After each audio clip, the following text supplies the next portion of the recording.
Et le meilleur contributeur de ces 2 dernières semaines est... Merci beaucoup pour ton commentaire Thomas Le Gall. Si le concept te plaît tant, n'hésite pas à parler de la chaîne autour de toi.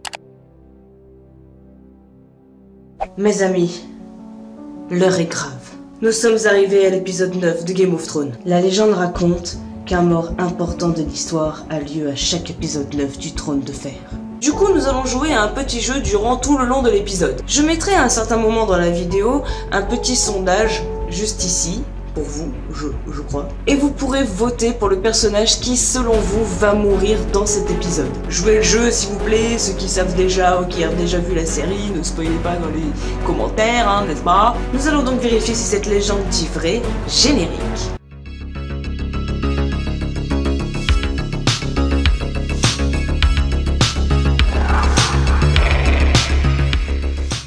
Suite à la soi-disant trahison de Ned dans l'épisode précédent, il a évidemment été jeté au cachot, mais c'est sans compter sur les visites de Monsieur Propre pour lui remonter le moral. Can you free me from this pit?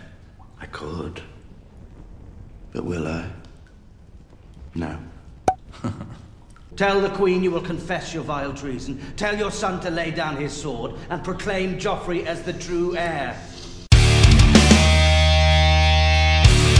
Du côté de Robb Stark, il est toujours en route pour aller casser la gueule aux Lannister, sauf qu'il tombe sur un os, enfin sur un pont. Le pont fermé qui leur barre la route appartient à Walder Frey, mec qui, même s'il a prêté allégeance aux Stark, n'est pas fiable du tout.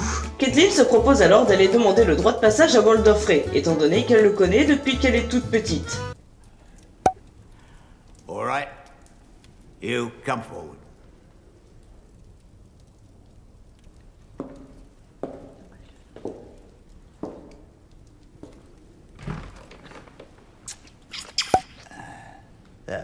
Now that I've observed the courtesies, perhaps my sons will do me the honor of shutting their mouths. Il y a un truc qu'il faut savoir sur Monsieur Ruzard, Walder Frey. Il doit avoir plus d'une vingtaine de filles, dont celle qui se tenait à ses côtés. Elle devait avoir quoi, 15 ans? Et ben son passe-temps favori est de toutes les baiser et d'engendrer des consanguins à longueur de temps. Ça, en plus du fait que tous ces gamins, hommes ou femmes, hein, soient...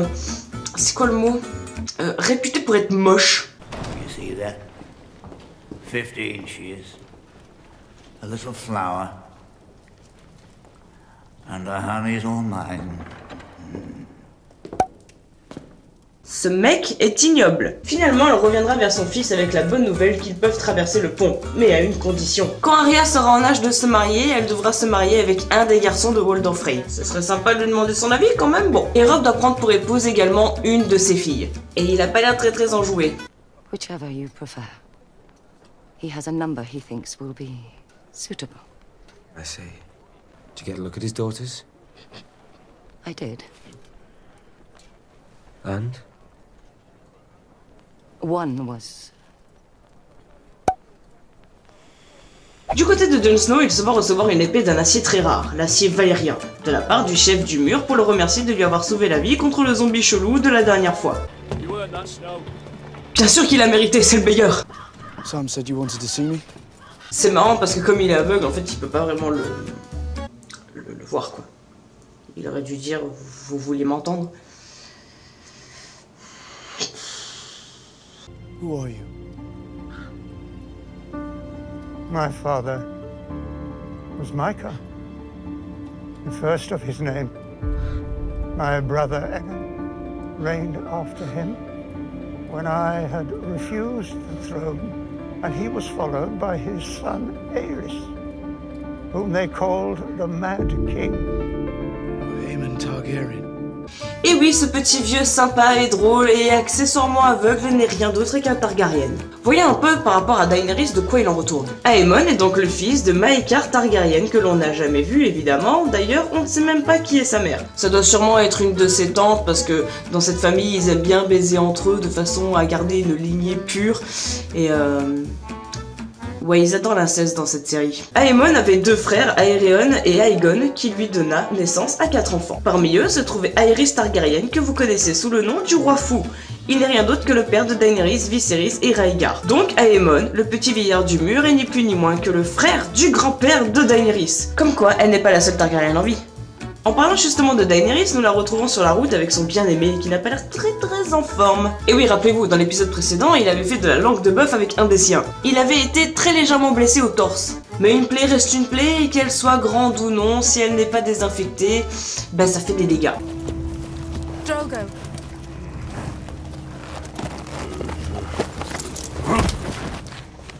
Erthas Razfon Mae. Halfingas was Dothral. Boschal.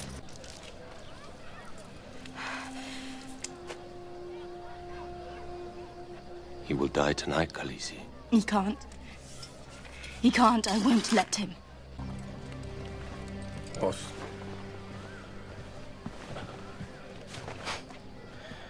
The wound has festered.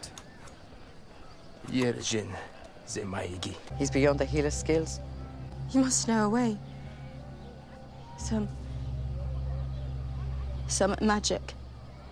Save him. There is a price. Only death pays for life. Du coup, ils amènent le cheval de Khal dans sa tente dans le but d'échanger la vie de celui-ci contre la guérison de Khal Drogo. C'est quand même triste de se dire que ta vie vaut autant que celle de ton cheval.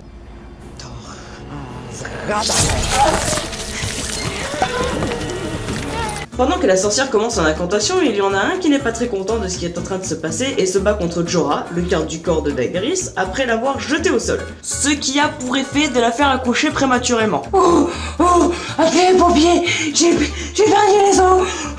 Si je puis me permettre, les pompiers n'existent pas dans le game. Ah, la ferme et faites quelque chose. Ah mais si tu veux, je peux... Ah non, toi casse-toi, hein. Du coup, il se retrouve avec un accouchement sur les bras et comme le monsieur il sait pas ce qu'il faut faire, ah là là les hommes, vous êtes tellement mignons dans ces situations. Il décide donc de rentrer dans la tente pour que la sorcière l'accouche. Partons d'ici parce que ça devient chelou. Allons plutôt voir Tyrion. Rappelez-vous, il avait réussi à s'enfuir de Catelyn et de sa sœur chelou qui donnait encore le sein à son gamin de 10 piges. Maintenant, il a retrouvé son papa et pour le récompenser, il l'envoie au front en première ligne contre Robb Stark qui arrive. Du coup, pour profiter de sa dernière nuit en vie, il passe du bon temps avec Shae, une prostituée, et son sauveur, en jouant à des petits jeux et en se racontant des histoires. Comme les soirées pyjama. Et là, nous en apprenons un peu plus sur notre cher Tyrion Lannister. I was 16. My brother Jaime and I were riding when we heard a scream. She ran out onto the road, clothes half torn off, with 2 men on her heels. Jaime hunted down the rapers. I took her to the nearest inn and fed her. Her name was Taisha. Somehow I found myself in her bed. Didn't last long. I didn't know what the hell I was doing. But she was good to me. She kissed me afterwards and sang me a song. And by morning, I was deep enough in love to ask for her hand. Fortnight anyway, until the Septons sobered up and told my father. Girl was a whore, you see. Jaime had arranged the whole thing. The road, the rapers, all of it. He thought it was time I had a woman. My father brought in my wife and gave her to his guards. He paid her well. Silver for each man. Le lendemain matin, il est l'heure de partir à la bataille et Tyrion fait alors ses adieux à sa charmante compagne de lit. If I die, weep for me. You'll be dead. How will you know?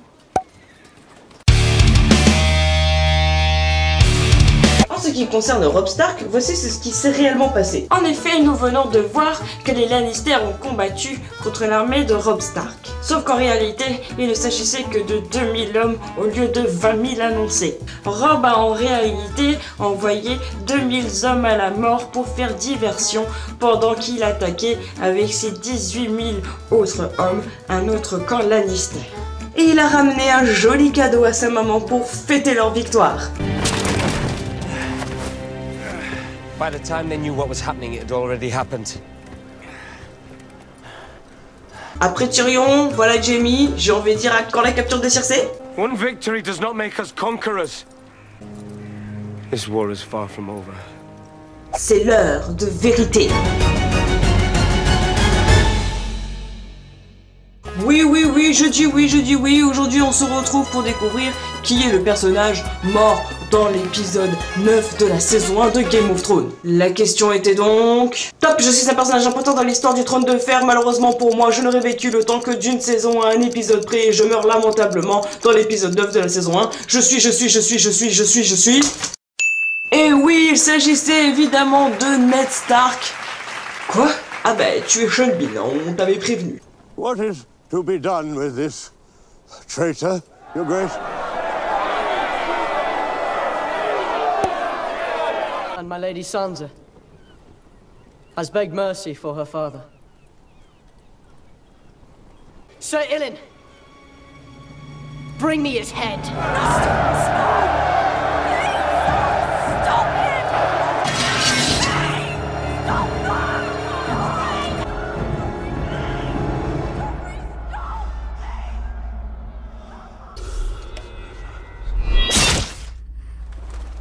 Nous prierons pour toi, Ned Stark. Non, non mais attendez.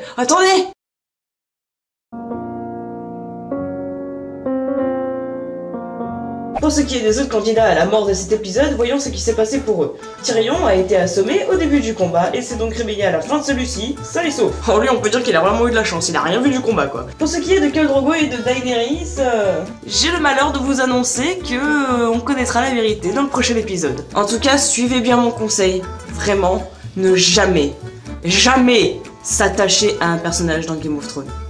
Croyez-moi, jamais.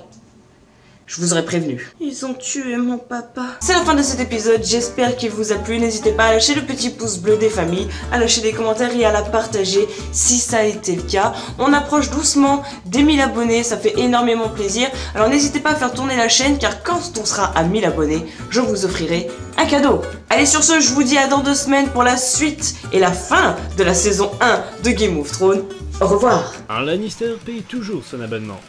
Alors abonne-toi si t'es un homme ou une femme, peu importe. Oh, gadget!